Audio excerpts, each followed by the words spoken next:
Bonjour les amis, je suis chargé aujourd'hui de vous transmettre un enseignement bien particulier que l'on trouve dans la parole de Dieu à la fin du chapitre 6 de Matthieu. Donc cet enseignement est bien sûr lié à ce qu'on a vu précédemment, ce qu'on a étudié ensemble la semaine dernière, et on le voit en particulier à cause des mots « c'est pourquoi »,« c'est pourquoi je vous dis ». On vient du coup de voir à la fin du verset 24 « Vous ne pouvez servir en même temps Dieu et l'argent. » Il faut faire un choix, vous ne pouvez pas servir deux maîtres. Qu'est-ce que vous désirez au fond du cœur ? Au service de qui êtes-vous premièrement ? Dieu ou les biens matériels, si bien représentés par l'argent ? D'où êtes-vous les citoyens ? Est-ce que vous êtes citoyens du ciel et étrangers sur la terre ? Êtes-vous bien conscient d'être les intendants, comme on a vu tout à l'heure, des biens que Dieu vous a confiés ? Ou est-ce que vous vivez en réalité pour cette vie-là et bien peu pour celle à venir ? Jésus enchaîne à la suite du verset 24 en parlant à ceux qui ont fait le choix de suivre Dieu, à ceux qui ont Jésus comme sauveur et Seigneur, à ceux qui sont assis aux pieds de Jésus comme Marie, à ceux qui veulent la vie véritable. À ceux-là, Jésus dit au verset 25, c'est le premier verset du passage d'aujourd'hui, et on verra que c'est le grand principe qui est énoncé là dans le verset 25. C'est pourquoi je vous dis, ne vous inquiétez pas de ce que vous mangerez et boirez pour vivre, ni de ce que vous habillerez votre corps. L'enseignement de Jésus aujourd'hui est très simple. C'est le suivant, ne vous inquiétez pas. Et on va essayer de comprendre de quoi parle ce principe dans un premier temps. Et puis on va voir 4 applications dans le texte où Jésus nous explique pourquoi on n'a pas besoin de s'inquiéter. Et puis enfin on terminera avec la clé qui nous révèle comment ne pas nous inquiéter. Donc le principe au verset 25, 4 applications. Pourquoi ne pas nous inquiéter ? Pourquoi ne pas nous inquiéter ? Et une clé, comment ne pas nous inquiéter ? Alors on va lire le passage, les versets 25 à 34 de Matthieu 6. C'est pourquoi je vous dis, ne vous inquiétez pas de ce que vous mangerez et boirez pour vivre, ni de ce dont vous habillerez votre corps. La vie n'est-elle pas plus que la nourriture, et le corps plus que le vêtement ? Regardez les oiseaux du ciel. Ils ne sèment pas et ne moissonnent pas. Ils n'amassent rien dans les greniers. Et votre Père céleste les nourrit. Ne valez-vous pas beaucoup plus qu'eux ? Qui de vous, par ses inquiétudes, peut ajouter un instant à la durée de sa vie ? Et pourquoi vous inquiétez au sujet du vêtement ? Étudiez comment poussent les plus belles fleurs des champs. Elles ne travaillent pas, elles ne tissent pas. Cependant, je vous dis que Salomon lui-même, dans toute sa gloire, n'a pas eu d'aussi belle tenue que l'une d'elles. Si Dieu habille ainsi l'herbe des champs, qui existe aujourd'hui et qui demain sera jetée au feu, ne le fera-t-il pas bien plus volontiers pour vous, gens de peu de foi ? Ne vous inquiétez donc pas, et ne dites pas « Que mangerons-nous ? Que boirons-nous ? Avec quoi nous habillerons-nous ?» En effet, tout cela, ce sont les membres des autres peuples qui le recherchent. Or, votre Père céleste sait que vous en avez besoin. Recherchez d'abord le royaume et la justice de Dieu, et tout cela vous sera donné en plus. Ne vous inquiétez donc pas du lendemain, car le lendemain prendra soin de lui-même. À chaque jour suffit sa peine. Alors pourquoi est-ce que Dieu nous dit de ne pas nous inquiéter ? C'est quoi les sujets d'inquiétude qu'il évoque ? Il y en a 2, c'est très simple. Il dit de ne pas nous inquiéter pour le manger et le boire, la nourriture. Et l'autre, c'est quoi ? Les vêtements. Pour ce qu'on mangera et ce dont on s'habillera, la nourriture et les vêtements. Ce sont nos besoins primaires, nos besoins de base. Et ils sont représentatifs de nos inquiétudes en général. L'enseignement de Jésus ne s'applique pas juste à nos inquiétudes par rapport à la nourriture et aux vêtements. Surtout si on vit dans le contexte d'aujourd'hui, un contexte d'abondance, on pourrait se dire moi, je ne m'inquiète pas pour la nourriture, je ne m'inquiète pas pour le vêtement. le texte de Jésus, là, voilà, je vais attendre la semaine prochaine pour avoir un enseignement pour moi. Mais tout cela, ce dont Jésus parle, représente l'ensemble des inquiétudes que nous pouvons avoir. Alors, pourquoi nous inquiétons-nous ? Quel genre d'inquiétude avons-nous ?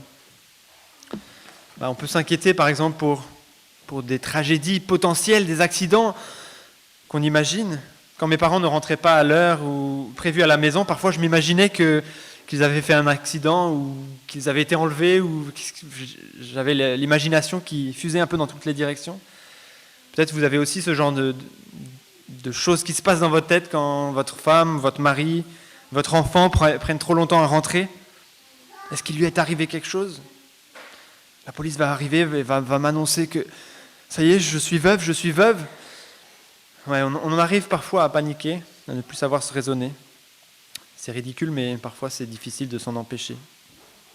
On s'inquiète pourquoi ? Pour nos enfants. Qu'est-ce qu'ils vont devenir ? Comment ils vont tourner ? Qu'est-ce qu'ils vont entendre à cet événement particulier avec plein de non-chrétiens qui les influencent à l'école ? Est-ce qu'on est des bons parents ? Est-ce qu'on va mal les élever ? Est-ce qu'on va louper quelque chose de fondamental et qu'on va regretter plus tard ? Pourquoi vous inquiétez-vous ? On s'inquiète pour notre propre santé. Après quelques jours d'un mal de tête, peut-être on se dit « Ah, j'ai une tumeur au cerveau ». On a peur de vieillir, peur de perdre nos moyens progressivement, de devenir complètement dépendant, d'être mis en maison de retraite. On a peur d'avoir des maladies graves, de souffrir peut-être longuement. On peut s'inquiéter par rapport à l'argent, avoir peur qu'un jour l'économie va s'écrouler, qu'il n'y aura plus de ressources, ou bien simplement qu'on va manquer d'argent pour subvenir à nos besoins. La peur de perdre son emploi, la peur de l'état du monde, des guerres, du regard des autres, des tensions politiques qui semblent se rapprocher de notre pays, des persécutions, des épidémies. Qu'est-ce qui vous fait peur ? Qu'est-ce qui vous inquiète ? Qui s'inquiète ici, parfois ? Juste moi ? Bon. Comment en être délivré ? Donc voici 4 applications. Mais ces applications ne s'appliquent pas à tous. Ils s'appliquent à ceux qui sont assis au pied du Maître, à ceux qui veulent le suivre comme disciple. Ce n'est pas des applications que Jésus donne qui sont des formules magiques et qui vont faire qu'on ne s'inquiète plus, même si on n'est pas à lui. On ne va pas utiliser Jésus comme une carte qu'on sort de sa poche, on prie, on est rassuré et voilà, tout va bien. C'est quelque chose de longue haleine, quelque chose qu'on vit au jour le jour avec le Seigneur quand on est à lui. Et si vous n'êtes pas encore à lui, c'est la première étape, c'est de venir à Jésus et de lui demander de prendre toute votre vie, de s'abandonner à lui, demander pardon pour nos péchés, de lui dire « Ouais, je veux que tu sois le Seigneur de ma vie ». Et donc pour ceux qui veulent la paix véritable, celle que le monde ne peut pas donner, mais que seul Christ peut donner, voici ce que Jésus leur dit. Premièrement, dans la deuxième partie du verset 25, il est dit ceci. La vie n'est-elle pas plus que la nourriture et le corps plus que le vêtement ? La première chose que Jésus veut nous dire, c'est qu'on doit prendre du recul, avoir une juste perspective sur notre vie. Évidemment que la vie est plus que le vêtement, que la vie est plus que la nourriture et le corps plus que le vêtement.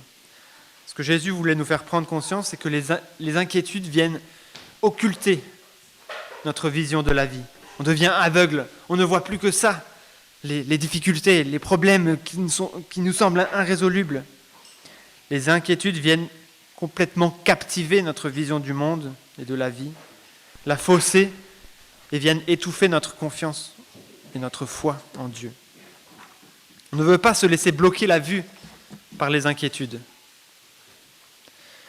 Et alors vous savez peut-être que certains d'entre nous, qui ne sont pas là, sont en ce moment ou ont été dans les nuages en train de skier sur les alpages.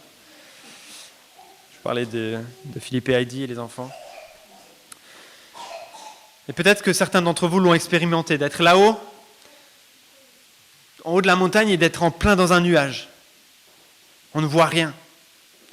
On ne voit pas à plus de 3 pas, il y a du brouillard partout. Et ouais, on sait que la piste est là, on sait qu'il y a des arbres autour, mais voilà, on ne voit rien. Et puis d'un coup, le nuage descend plus bas ou va ailleurs, Et on se retrouve là, au-dessus des nuages. C'est l'extase. Le soleil brille dans chaque flocon de neige. Les sapins se détachent du beau ciel bleu. Et c'est cela un peu que cette première application nous invite à faire. Apprenons à scruter au-delà des circonstances présentes de la vie, au-delà du brouillard du présent, des problèmes de nourriture et de vêtements qui représentent toutes nos inquiétudes, et à voir la réalité de notre salut, du Dieu 3 fois saint, devenant un petit enfant pour nous sauver de notre péché, voir la réalité de notre vie à venir, la vie éternelle, prendre du recul, scruter à travers le brouillard, avoir une juste perspective de la vie. Et alors, avoir une juste perspective de la vie, une vision du monde juste, c'est en effet, entre autres, ne pas oublier que notre vie sur Terre n'est que le tout début de notre vie. La première page du livre de notre vie, comme le disait si bien C.S. Lewis. Et j'aimerais prendre pour vous une image qui illustre cela, qui m'avait beaucoup marqué quand j'étais jeune. Probablement que une grande partie d'entre vous la connaissent, mais les plus jeunes, en tout cas, ne la connaissent pas. C'est une corde. Vous voyez ce bout de corde là, les enfants? C'est quelle couleur là, le petit bout là? Rouge. Il y a un petit bout, il y a un petit bout rouge qui représente notre vie. Elle n'est pas longue, elle ne va pas durer longtemps, elle est éphémère. Un jour on va mourir, c'est le nœud qu'on voit là. Mais elle n'est pas finie. Et je vais demander à Élie de venir ici pour dérouler pour nous le reste de notre vie. Hop là. Je pense qu'elle ne va pas être aussi chaotique que ça. On pourrait la dérouler à l'infini. C'est ce qu'on appelle la vie éternelle. Voici notre vie. Les épreuves de la vie éternelle, ce n'est pas marqué dans la Bible. Voici notre vie. Et puis commence ensuite la vie éternelle. Et c'est important de s'en rappeler, de le voir là. Je ne sais pas si vous voyez la longueur de la corde que Élie a déroulée. Et c'est pas fini. Regardez ce qu'il a encore dans les mains. Bon, je te laisse le enrouler, Élie. Avoir une juste perspective de la vie. Scruter à travers le brouillard des épreuves et des inquiétudes, ça nous aide à relativiser. Bien souvent, on s'inquiète pour rien, pour pas grand-chose. Parfois, on a des bonnes raisons de s'inquiéter, mais la plupart du temps, c'est des broutilles. Et pourtant, ça nous pourrit la vie. Rappelons-nous que les inquiétudes sont une manifestation d'un manque de confiance en Dieu. Mais ça, on le verra plus tard. Plus on fait confiance à Dieu, moins on s'inquiète. Ou plus on s'inquiète, moins on fait confiance à Dieu. Donc le mot d'ordre à retenir pour cette première application, c'est le mot scruter. Scruter à travers le brouillard. J'aimerais à chaque fois nous laisser un mot et un verset à retenir pour chaque application. Et ce verset, je vais vous le lire, c'est dans Romains 5, versets 2 à 5. Et si ça vous touche, notez-le, retenez ces versets pour le jour où vous êtes inquiet, dire « Ah, c'est quoi déjà le verset qui m'avait parlé ?» Romains 5, versets 2 à 5. « Nous plaçons notre fierté dans l'espérance de prendre part à la gloire de Dieu. Bien plus, nous sommes fiers même de nos détresses, sachant que la détresse produit la persévérance.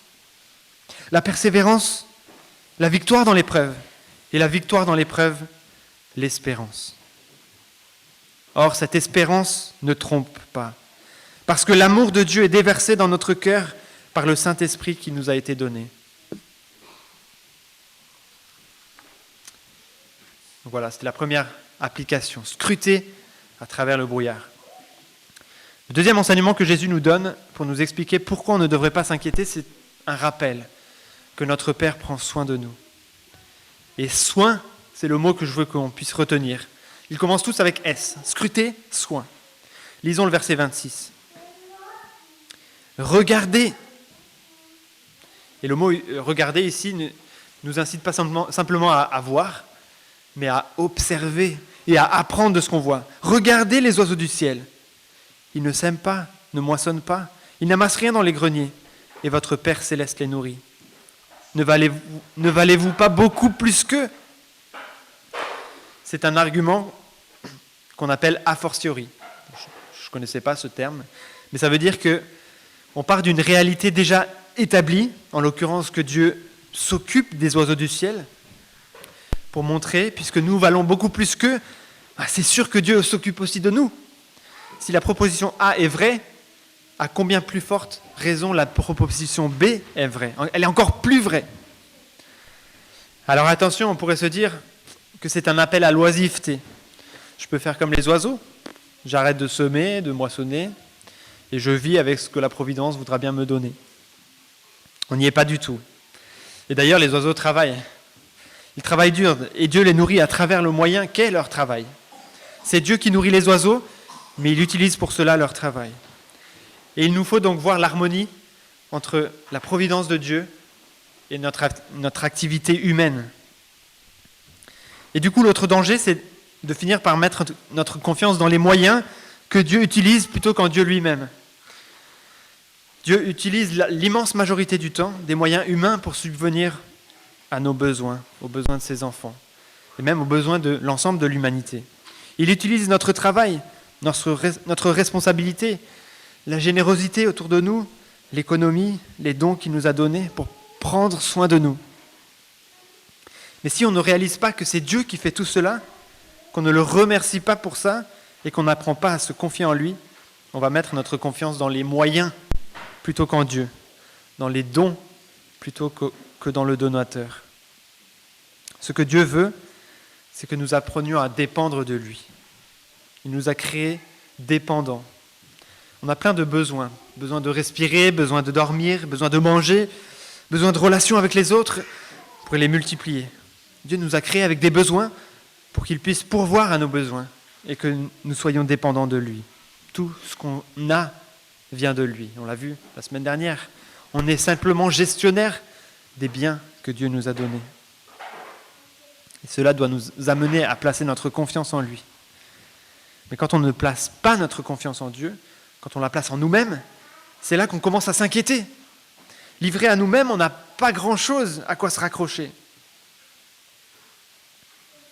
Alors apprenons à dépendre de Dieu, à recevoir de sa part tous les bienfaits que nous recevons sur cette terre, par quelque moyen que ce soit. Dieu veut qu'on arrête nos tracassements, il prend soin de nous. Il veut qu'on ait confiance en lui, qu'on prenne plaisir en lui, il prend soin de nous. Pas besoin de nous inquiéter, de nous tracasser, il prend soin de nous. Ça ne veut pas dire que plus rien ne va nous arriver. Je ne suis pas en train de prêcher un évangile de prospérité où on dirait que si les choses ne vont pas bien dans votre vie, c'est que vous n'avez pas assez confiance. Il faut plus donner, il faut plus... Non, ce n'est pas ça. Dieu veut nous rendre heureux, mais selon ses standards. Dieu prend soin de nous. Alors le verset que je nous invite à retenir, c'est celui de Jacques 1, versets 16 à 17. Ne vous y trompez pas, mes frères et sœurs bien-aimés. Tout bienfait et tout don parfait viennent d'en haut. Il descend du Père des Lumières, chez qui il n'y a ni changement, ni ombre de variation.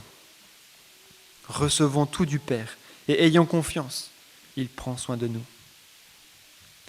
Alors scrutez dans le brouillard, soin, Dieu prend soin de nous. Et on arrive à la troisième application.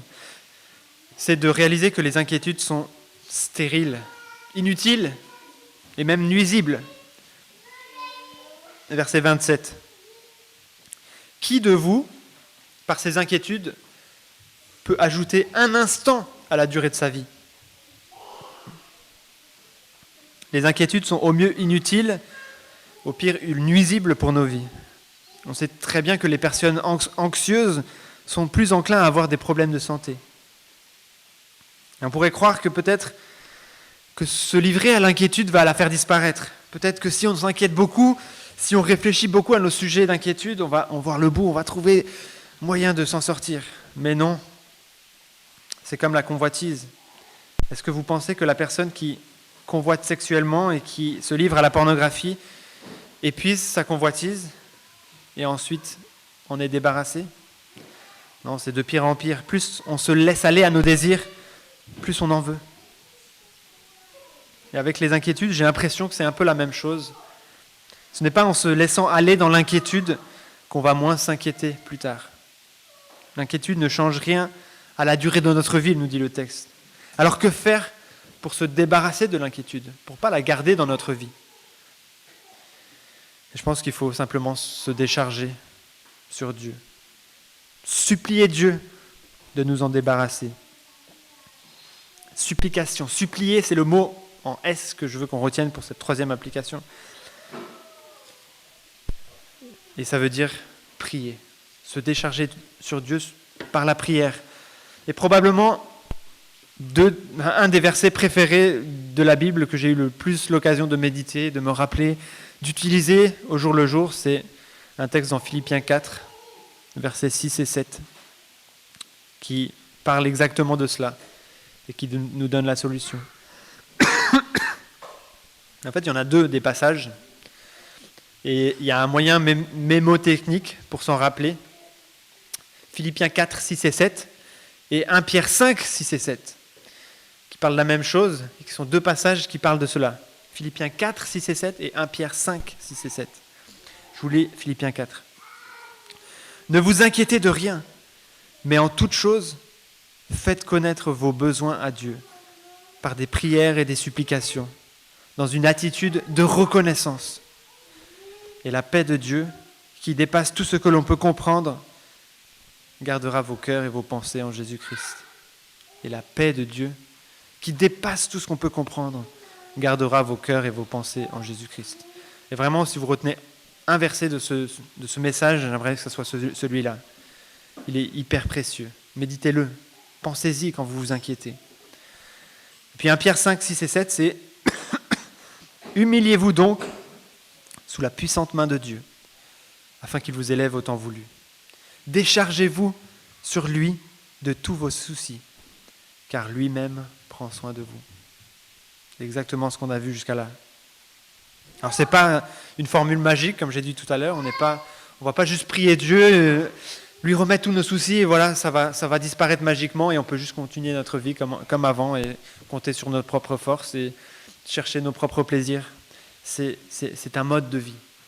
C'est un mode de vie où on se décharge sur Dieu de nos soucis. On vient à lui à chaque fois qu'on s'inquiète. On lui remet nos problèmes, on lui remet nos difficultés, on lui remet nos inquiétudes. Et on vit comme ça en dépendance à Dieu. Et si on vit comme ça, la paix de Dieu, qui dépasse tout ce qu'on peut comprendre, gardera nos cœurs et nos pensées en Jésus-Christ. Et cette paix, elle est vraiment désirable, et c'est une paix que le monde ne peut pas nous donner. Alors scrutez dans le brouillard, soin, parce que Dieu prend soin de nous, supplier, c'est comme ça qu'on se débarrasse de l'inquiétude. On ne veut pas la garder, elle est nuisible, elle est inutile. Et puis la dernière application, qui se trouve à versets 28 à 30. Et pourquoi vous inquiétez au sujet du vêtement ? Étudiez comment poussent les plus belles fleurs des champs. Elles ne travaillent pas et ne tissent pas. Cependant, je vous dis, Salomon lui-même, dans toute sa gloire, n'a pas eu d'aussi belle tenue que l'une d'elles. Si Dieu habille ainsi l'herbe des champs, qui existe aujourd'hui et qui demain sera jetée au feu, ne le fera-t-il pas bien plus volonté pour vous, gens de peu de foi ? Donc c'est la deuxième image que Jésus donne, cette fois-ci pour parler des inquiétudes par rapport aux vêtements. Mais le fond est le même. L'idée est que Dieu s'occupe tendrement de choses qui sont moindres que ses enfants. Alors à combien plus forte raison s'occupera-t-il de ses enfants ? Et donc on va voir maintenant une autre facette de Dieu ici, qui se recoupe un peu avec l'application numéro 2, c'est que Dieu est souverain. Dieu prend soin de nous, Dieu est souverain. Donc encore un scruter, soin, supplication, souverain. Et la souveraineté de Dieu et la providence de Dieu sont deux concepts assez similaires. On avait déjà parlé à un autre message, vous vous rappelez de l'oreiller. Philippe, il avait parlé souveraineté de Dieu, la providence. Et en résumé, je dirais que la souveraineté de Dieu se concentre sur l'autorité suprême de Dieu, son contrôle absolu sur tout. Dieu maîtrise tout, il contrôle tout. Et la providence de Dieu se concentre sur sa façon d'interagir avec le monde, de pourvoir aux besoins selon ses desseins. Et je pense qu'on n'a pas assez confiance dans la providence de Dieu. Et on se trompe peut-être sur qu'est-ce qu'elle est vraiment. On pense peut-être que la providence de Dieu, c'est que Dieu a le pouvoir de faire tout. On espère que Dieu va nous épargner les choses qui nous inquiètent. Dieu peut le faire. On espère que Dieu va le faire. Voilà, c'est la potentialité de la providence de Dieu. Mais c'est plus que ça en fait. Dieu fait tout. Dieu contrôle tout. Et notre assurance vient du fait que Dieu contrôle tout, pas seulement qu'il peut contrôler tout. Rien n'arrive en dehors de sa volonté. Et ça, c'est l'actualité de la providence. Pas juste la potentialité, mais l'actualité. Dieu contrôle tout. Et la foi dans la providence, c'est comprendre que tout arrive par la volonté de Dieu. Et vous vous rappelez sûrement l'histoire où Pierre a été miraculeusement sauvé, sorti de la prison, au chapitre 12 des Actes des Apôtres. Mais le chapitre commence avec une autre histoire, où Dieu est tout autant au contrôle. À cette époque-là, le roi Hérode se mit à maltraiter les membres de l'Église et il fit mourir par l'épée Jacques, le frère de Jean. Et la suite, c'est quand il vit que cela plaisait aux Juifs, il fit encore arrêter Pierre, et c'est l'histoire de Pierre qui est sorti miraculeusement de la prison. Et la mort de Jacques ainsi que la délivrance de Pierre font toutes deux parties de la providence de Dieu. C'est peut-être un peu difficile à saisir, mais je nous invite à y réfléchir et à réaliser que c'est rassurant, en fait, de savoir que Dieu contrôle tout, même les choses qu'on pourrait voir négatives. Dieu sait ce qu'il fait. Dieu contrôle tout. Et ce n'est pas simplement qu'il peut contrôler tout. La souveraineté de Dieu et sa providence sont source de réconfort et nous aident à avoir confiance en lui et à ne pas nous inquiéter. Et je vous laisse encore un dernier verset que vous connaissez très bien, Romains 8, 28. Du reste, nous savons que tout contribue au bien de ceux qui aiment Dieu, de ceux qui sont appelés conformément à son plan. Dieu contrôle tout et veut notre bien, on l'a vu, Dieu prend soin de nous. Alors on peut être rassuré, on n'a pas besoin de nous inquiéter, Dieu maîtrise. Donc on a vu 4 applications du principe de Jésus de ne pas nous inquiéter. D'abord, on a vu qu'on veut scruter notre réalité pour avoir une juste perspective. On veut prendre du recul, sortir un peu du brouillard et voir un peu la réalité des choses, ne pas se laisser aveugler par les circonstances du moment. Ensuite, on veut se rappeler que notre Père prend soin de nous. Il s'occupe de nous, encore mieux qu'il s'occupe des oiseaux du ciel ou des lys des champs. Et puis, on veut supplier Dieu en lui remettant nos inquiétudes, en se rappelant des textes de Philippiens 4, versets 6 et 7, et de 1 Pierre 5, versets 6 et 7. On veut chasser l'inquiétude de nos vies. On n'en veut pas. Elle est nuisible, elle est inutile. Et enfin, on veut se rappeler que Dieu est notre souverain. Il est souverain, il contrôle tout, et que c'est pour cette raison qu'on veut lui faire confiance. Notre vie est entre ses mains. Et s'il nous arrive quelque chose de difficile, ce n'est pas parce qu'on a manqué de foi, mais parce qu'il l'a décidé ainsi.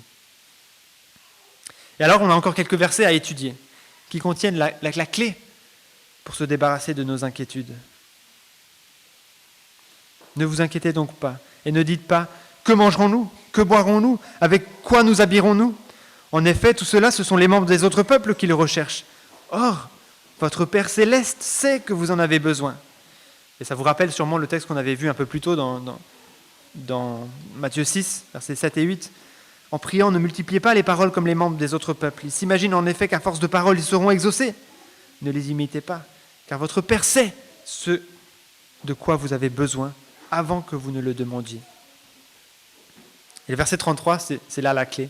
Recherchez d'abord le royaume et la justice de Dieu, et tout cela vous sera donné en plus. Ne vous inquiétez donc pas du lendemain, car le lendemain prendra soin de lui-même. À chaque jour suffit sa peine. Verset 34, on dirait que Matthieu l'a rajouté là, parce que c'était sur le thème des inquiétudes, mais pas tout à fait en rapport. En tout cas, les commentaires disent un peu tous cela, en rapport direct avec ce qu'on a vu avant. Mais c'est pas grave, on va se concentrer sur le verset 33. Recherchez d'abord le royaume et la justice de Dieu, et tout cela vous sera donné en plus. On veut remplacer les inquiétudes par une recherche active du royaume et de la justice de Dieu. En fait, quand on lutte avec des choses qu'on aimerait arrêter de faire, souvent, un des conseils qu'on donne, Une des étapes à mettre en œuvre, c'est de remplacer ce qu'on aimerait arrêter par autre chose qui est bon. La vie a horreur du vide. Si on se contente d'essayer de supprimer quelque chose dans notre vie, mais de juste rien faire à la place, très vite on va retomber dans nos habitudes. Et là, je crois que c'est pareil. Arrêtons de nous inquiéter et à la place, recherchons le royaume et la justice de Dieu. Ça veut dire quoi, rechercher le royaume de Dieu ? C'est ce qu'on voit depuis le début du chapitre 6. C'est de pratiquer les actes de piété comme l'aumône, comme la prière, comme le jeûne, devant Dieu seul et pour lui seul. On a vu aussi là où est ton trésor, là aussi sera ton cœur. C'est se consacrer au service de notre Seigneur, tous les jours de notre vie, entièrement. C'est de rechercher de tout cœur la volonté du Seigneur pour notre vie. Que veux-tu que je fasse ? C'est se laisser transformer par sa parole et par son Saint-Esprit. Au fil de nos lectures, des prédications, des conseils avisés, c'est de faire confiance à notre Dieu. Dieu prend soin de nous, il est souverain, il contrôle tout. Alors prenons du recul par rapport aux circonstances présentes, ayons une juste perspective, scrutons et supplions Dieu de nous débarrasser de nos inquiétudes et de nous remplir de sa grâce, de nous remplir de ce désir de chercher son royaume et sa justice, plus que tout, pour remplacer nos inquiétudes. Et pour qu'on ne soit pas en train de chercher nos propres désirs, à assouvir nos propres insatisfactions, mais qu'on puisse chercher à faire plaisir à Dieu, à accomplir sa volonté, à chercher son royaume. Et le combat, il me semble toujours le même. Suis-je centré sur moi-même ou suis-je centré sur le Dieu de ma vie ? Est-ce que Dieu est le centre de ma vie ? Est-ce que mon but est de le glorifier lui ? Est-ce que ce qui m'émerveille le plus, c'est Dieu ou c'est les choses qu'il a créées, dont moi ? Donc, quel est le principe ? Petite révision avant de prier. Quel est le principe ? Donc ça, c'est les 4 applications. Le principe, c'est ne vous inquiétez pas. Et donc, les applications, il y a la première, c'est scruter. Scruter à travers le brouillard. Prenez du recul. La deuxième, c'est quoi ? Soin. Dieu prend soin de vous. Dieu prend soin de nous. La troisième, c'est quoi ? Supplication. Suppliez Dieu. Priez. Déchargez-vous sur lui de vos soucis. Ne restez pas tout seul avec vos inquiétudes. Suppliez Dieu de vous en débarrasser. Et la dernière, souveraineté de Dieu. Souverain. Dieu est souverain. Dieu maîtrise tout, contrôle tout. Pas besoin de s'inquiéter. Et la clé, cherchez d'abord le royaume de Dieu. Et tout cela vous sera donné en plus. Je prie. Seigneur Jésus, s'il te plaît, viens à notre secours, Seigneur, quand on s'inquiète pour tant de petites choses dans la vie. Seigneur, c'est difficile de ne pas se laisser obnubiler par ces choses-là, qu'elles prennent toute la place dans notre vie. Quand c'est des problèmes concrets qui arrivent dans les heures qui viennent. Et Seigneur, aide-nous à nous remettre à toi dans ces moments-là, à nous décharger sur toi de nos soucis, à te confier nos inquiétudes par la prière, par les supplications, avec action de grâce. Seigneur, et s'il te plaît, donne-nous cette paix qui vient de toi, cette paix qui dépasse tout ce qu'on peut comprendre et qui tournera nos regards vers toi et vers Jésus-Christ, vers ce que tu as fait pour nous. Seigneur, aide-nous à prendre du recul, à scruter à travers le brouillard des circonstances de nos vies et de voir ce qu'il y a derrière cette belle vallée ensoleillée, ce soleil qui brille sur nos vies, cette vie éternelle qui nous attend, Seigneur, et qui relativise notre petite existence, ce petit bout de corde rouge. Seigneur, c'est difficile à vivre. Je te prie que tu puisses vraiment nous équiper à travers ces versets, que tu puisses nous les rappeler chaque jour, à travers la prière, Seigneur, à travers ces faits, de savoir que tu prends soin de nous, que tu es souverain sur toute chose, que tu contrôles tout, qu'il n'y a rien qui t'échappe. Seigneur, je te prie vraiment que tu puisses transformer nos vies, que tu puisses nous débarrasser des inquiétudes, que tu puisses nous permettre de vraiment être des gestionnaires de tes biens et de ne pas chercher premièrement à assouvir notre moi, à être centré sur nous-mêmes, mais centré sur toi. Seigneur, on a besoin d'apprendre ça. J'ai l'impression qu'on en parle souvent et que c'est difficile à mettre en œuvre. Seigneur, je te prie, transforme nos vies. Au nom de Jésus. Amen. Alors on peut chanter maintenant « Ne crains rien », le numéro 100 dans les